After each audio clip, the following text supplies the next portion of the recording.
SI সন্তোষকে কিন্তু আমরা জ্বালাই দিয়েছিলাম। তো ওই জায়গা থেকে কোন সাহসী নিয়ে কথাটা বললাম আমি জানতে চাই আজকে। আমাদের রক্তের উপর দ্বারা এই থানাগুলা ফোন করা হয়েছে, প্রশাসন ফোন করা হয়েছে। নাটক নাকি এটা? আমাদের একটা ছেলে গ্রেফতার করে নিয়ে আসবেন, দিনের পর একটা ছেলে 2 মাস জেল কাটছে। নাটক নাকি এগুলা? আমি স্ট্রিক্ট এখানে এসেছি, আমার বলতে হবে আমার ভাইকে কেন গ্রেফতার করা হয়েছে এবং কেন বার্গেনিং করা হলো।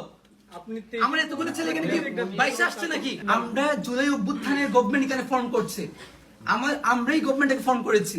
ওই জায়গা থেকে আপনারা আমাদের প্রশাসনের লোক, আপনারা আমাদের ছেলেদেরকে গ্রেফতার করে নিয়ে এসেছেন, আবার আপনারা আমাদের সাথে বার্গেনিং করতেছেন এবং বলতেছেন যে আন্দোলনকারী হয়েছে। তো কি হয়েছে আপনাদের ছেলেদের ভাই? আমরা এটা এখানে 17 জন ভাই, আমি জানি না কাদের কি পরিচয়, আমাদের এখানে 17 জন শহীদ হয়েছে এবং হবিগঞ্জে মোস্ট যেখানে সবচেয়ে ক্রুশাল ইম্পর্টেন্ট আন্দোলন হয়েছে এটা হবিগঞ্জ, এদের মাঝে একটা।